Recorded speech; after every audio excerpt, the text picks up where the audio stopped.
Hello everyone. आज हम class 9 के लिए वर्कशीट नंबर 60 कर रहे हैं और ये है वृत्त का 5th पार्ट। 5वीं वर्कशीट है ये वृत्त के लिए। तो देखो बच्चों, हमें क्या दिया गया है। आज हम बात करेंगे चक्रीय चतुर्भुज के बारे में।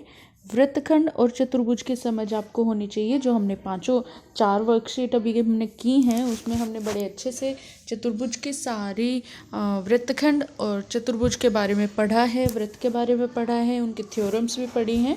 तो वो सब कुछ आपको लर्न होना चाहिए। अब यहाँ पर वृत्तखंड और चतुर्भुज की समझ के लिए आपको सारी वर्कशीट और एनसीईआरटी बुक भी आप हेल्प ले सकते हैं, वो आपको रिवाइज करने होंगे।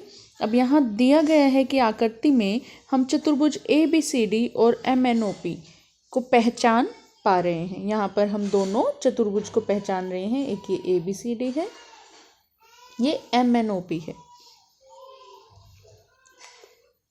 यहाँ पर आप देख रहे हैं कि चतुर्भुज MNOP के 3 शीर्ष MNO कहाँ पर हैं? चतुर्भुज पर दिखाई दे रहे हैं, लेकिन P शीर्ष अभ्यंतर में है। चतुर्भुज के अभ्यंतर में मतलब उसके अंदर स्थित है। अब यहाँ ABCD के चारों शीर्ष वृत्त पर हैं, लेकिन जब हम ABCD को देखते हैं तो चारों ही पॉइंट कहाँ हैं? हमारे वृत्त पर आते हैं। वृत्त के ही जो बिंदु हैं उनके साथ ही ये बना हुआ है चतुर्भुज। तो ऐसा चतुर्भुज जिसके सारे पॉइंट्स, चारों पॉइंट क्या हो, चतुर्भुज पर जो आपके वृत्त पर ही आते हों, उसे हम चक्रीय चतुर्भुज कहते हैं। तो यहाँ ABCD क्या हो गया? चक्रीय चतुर्भुज हो गया, क्योंकि इसके चारों शीर्ष एक वृत्त पर स्थित हैं। अब आपके पास नेक्स्ट ये कहता है कि आप किसी भी एक कागज पर एक वृत्त की रचना कीजिए। आपको एक कागज लेना है, उस पर वृत्त की रचना करनी है। आप वृत्त की रचना करना जानते हैं, किस प्रकार से आप करेंगे? आप अपने कंपास से यानी कि अपने प्रकार से उसकी रचना कर सकते हैं। उसके रेडियस को आपको फिक्स रखना होगा और आपको सर्कल ड्रॉ करना होगा, और उसमें एक चक्रीय चतुर्भुज ABCD आपको बनाना है। आपको उसी के अंदर वो जो सर्कल वृत्त आप बनाएंगे उसमें आप एक चक्रीय चतुर्भुज बनाइए। फिर कैंची की सहायता से इसके चारों कोनों को काट लीजिए। आपको कैंची की सहायता से इसके चारों कोण क्या करने हैं? काट लेने हैं। अब आपको क्या करना है? कोण A को C से मिलाएं, कोण A को C से मिलाइए और फिर कोण B को D से मिलाकर देखिए। आपको क्या मिलेगा कि आप पाएंगे A और C जो हैं, A जमा C, वो क्या होंगे? दोनों 180 डिग्री के होंगे। और B और D कितने होंगे? ये भी जमा करके 180 डिग्री होंगे। इसका मतलब चक्रीय चतुर्भुज के सम्मुख कोणों के प्रत्येक युग्म का योग, आपके जो भी चक्रीय चतुर्भुज होगा उसके जो सम्मुख कोण होंगे उनका योग क्या होगा? 180 डिग्री होगा। ऐसे ही यहाँ पर B जमा D भी क्या हो जाएगा? 180 डिग्री हो जाएगा। एक कंक्लूजन तो आपके पास ये आ गया। अब आपके पास कहता है कि PQRS में आप angle P plus angle R करें, 180 डिग्री होगा। Q और S जमा करेंगे तो वो भी 180 डिग्री होगा। क्या चक्रीय चतुर्भुज PQR जो आपका PQRS है वो चक्रीय चतुर्भुज कहलाएगा? हाँ, वो चक्रीय चतुर्भुज कहलाएगा, क्योंकि किसी चतुर्भुज के सम्मुख कोणों के एक युग्म का योग 180 डिग्री हो तो चक्रीय चतुर्भुज होता है। तो बच्चों, आपको अब क्वेश्चंस में जो सॉल्व करना है वहाँ पर आप इस रीज़न को इस्तेमाल करेंगे कि यदि किसी चतुर्भुज के सम्मुख कोणों कि एक युग्म का योग 180 डिग्री आ जाए तो वो क्या होगा? वो चक्रीय चतुर्भुज होगा। तो मतलब दूसरे युग्म का योग भी कितना होगा? 180 डिग्री ही होगा। आइए हम कुछ क्वेश्चंस को करते हैं। यहाँ पर आपको 2 क्वेश्चन सॉल्व दिए गए हैं। पहला है प्रश्न 1, ABCD एक चक्रीय चतुर्भुज है।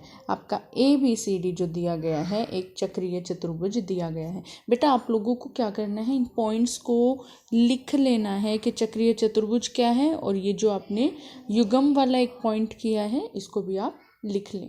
अब इसके बाद आपके पास क्या आता है कि प्रश्न 1 में कि ABCD आपका एक चक्रीय चतुर्भुज है और जिसमें विकर्ण, जो दोनों चतुर्भुज के विकर्ण बनते हैं वो E बिंदु पर प्रतिच्छेद करते हैं। यदि BCD एंगल, BCD ये एंगल आपका 70 डिग्री दिया गया है। क्या दिया गया? एंगल DBC, एंगल DBC ये एंगल आपका 70 डिग्री दिया गया है और एंगल BAC आपको 30 डिग्री दिया गया है। तो क्या होगा? आपका BCD एंगल निकालो, BCD एंगल फाइंड आउट आपको करना है। तो हम इसे किस प्रकार से सॉल्व करेंगे? देखिए, हम जानते हैं कि एंगल BAC और BDC, एंगल BAC यानी कि एंगल ये और BDC इक्वल होंगे BDC, ये इक्वल होंगे। क्यों इक्वल होंगे? BC जीवा पर बने दो कोण हैं, ये वृत्तखंड के कोण, एक ही वृत्तखंड में जो कोण बनते हैं एक ही जीवा पर, वो क्या होंगे? बराबर होंगे। तो हमारे पास ये एंगल भी क्या आ जाएगा? 30 डिग्री आ जाएगा। अब इसके बाद आपके पास दोनों कोण ये क्या हो गए? 30-30 डिग्री के हो गए, A और D। अब कहता है कि आपके पास ट्रायंगल BCD लो। क्या लो? BCD ट्रायंगल लो। अब आपके पास यहाँ दो एंगल आ गए इस ट्रायंगल के, एक तो 70 डिग्री और एक 30 डिग्री। तो आप तीसरा एंगल निकाल सकते हैं। तो आपके पास तीसरा एंगल क्या होगा? तीन कोणों का योग 180 डिग्री है। त्रिभुज के तीनों कोणों का योग क्या है? 180 डिग्री होता है। इसीलिए आप तीनों को जोड़ेंगे 30 डिग्री। ये एंगल जो आपका BDC है जमा DBC 70 डिग्री और जमा में BCD कितना हो जाएगा? ये आपको फाइंड आउट करना है। ये 180 डिग्री के इक्वल है, तो BCD क्या आ जाएगा? 80 डिग्री आपका आ जाएगा, क्योंकि ये 100 डिग्री होगा और 180 डिग्री में से माइनस हुआ तो 80 डिग्री आपका एक एंगल रह गया। तो इस तरह से आपने ये फाइंड आउट किया। फर्स्ट क्वेश्चन ऐसा आपका कंप्लीट होता है। अब आपके पास प्रश्न 2 आता है और प्रश्न 2 में आपको क्या दिया गया है कि एक चक्रीय चतुर्भुज PQRS है, PQRS। इस चक्रीय चतुर्भुज में आपको भुजा PS दी गई है, वो A बिंदु तक बढ़ाई गई है। अब यहाँ पर क्या दिया गया है कि A तक बढ़ाए जाने के बाद PQR आपके पास 80 डिग्री है।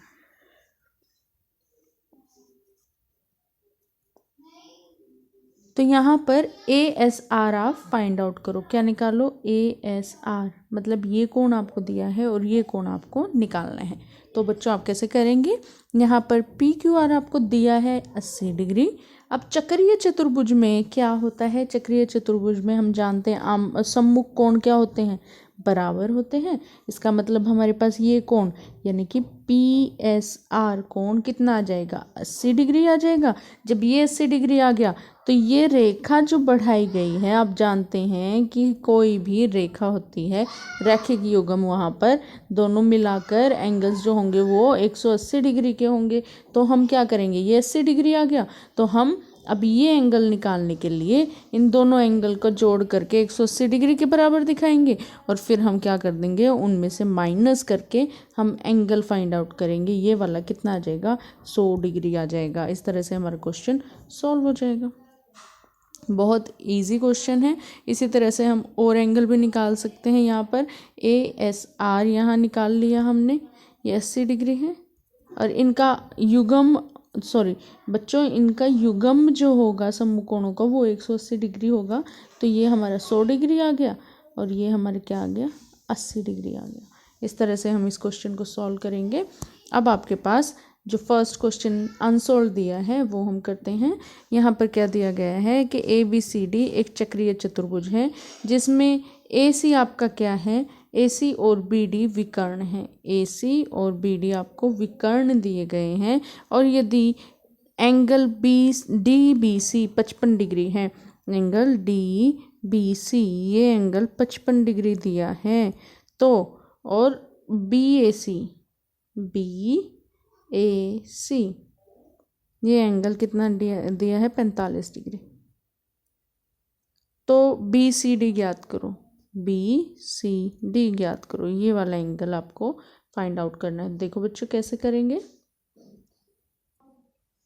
बेटा। ये आपका उदाहरण नंबर 4 भी है NCERT की बुक में, और आप चैप्टर में से रिवाइज कर सकते हैं। तो यहाँ पर आपको ये क्वेश्चन दिया गया है। अब आपको करना क्या है कि आप जानते हैं कि बेटा यहाँ आपका एंगल DBC, हम लिख लेते हैं DBC। ये कितना दिया है 45 डिग्री दिया, सॉरी 55 डिग्री दिया। कितना दिया है ये एंगल DBC 55 डिग्री दिया है, और BAC 45 दिया है। BAC कितना दिया है 45 डिग्री ये दिया है। तो आपको BCD निकालना है। BCD ये एंगल पूरा आपको ज्ञात करना है।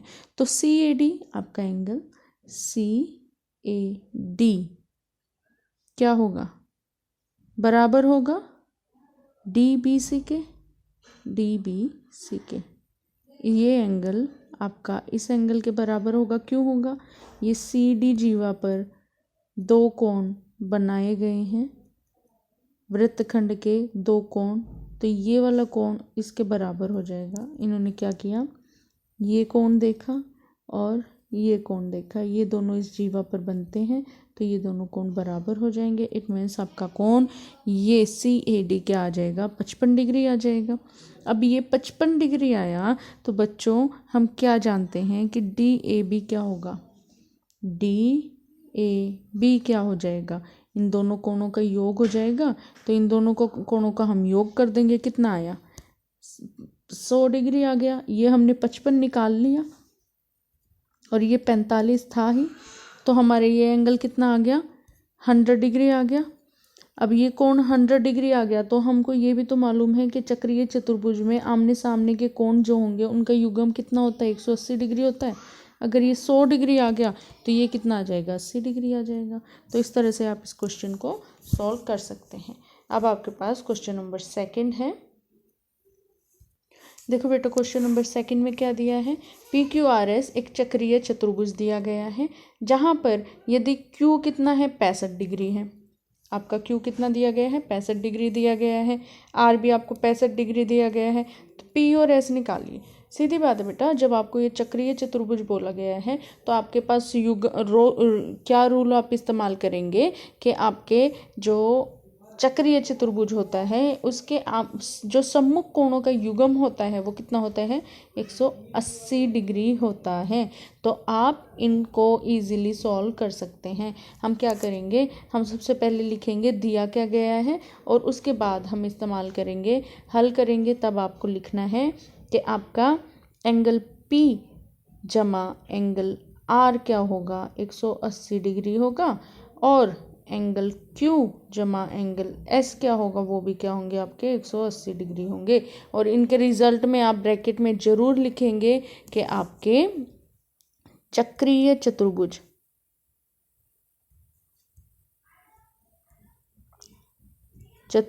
के सम्मुख कोणों का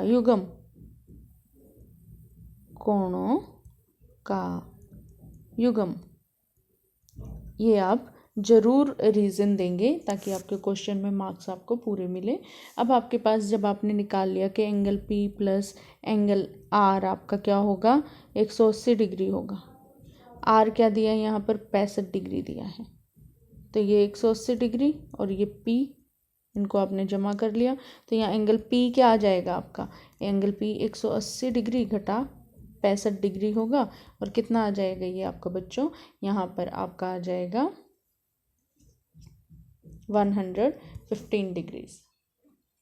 ये आपका क्वेश्चन सॉल्व होगा यहाँ पर। और इसी तरह से बेटा एंगल आपको निकालना है S। तो वो भी आपका 115 डिग्री आ जाएगा। सेम रीज़न को इस्तेमाल करके आप इसे फाइंड आउट करेंगे। तो बच्चों ये आपकी वर्कशीट है, वर्कशीट नंबर 60। इसे आप इजीली बहुत इजी है, आपको सिर्फ इस चैप्टर में चतुर्भुज में आपके सभी जो रिजल्ट्स हैं उनको लर्न करना है और उनको अप्लाई करना है। तो आप ये चैप्टर आपको अच्छे से समझ आया होगा। एंड इसे एनसीईआरटी बुक से भी आप रिवाइज़ करें, सभी एग्जाम्पल्स को और सभी क्वेश्चंस को रिवाइज़ करें। So like, share and subscribe. Thank you.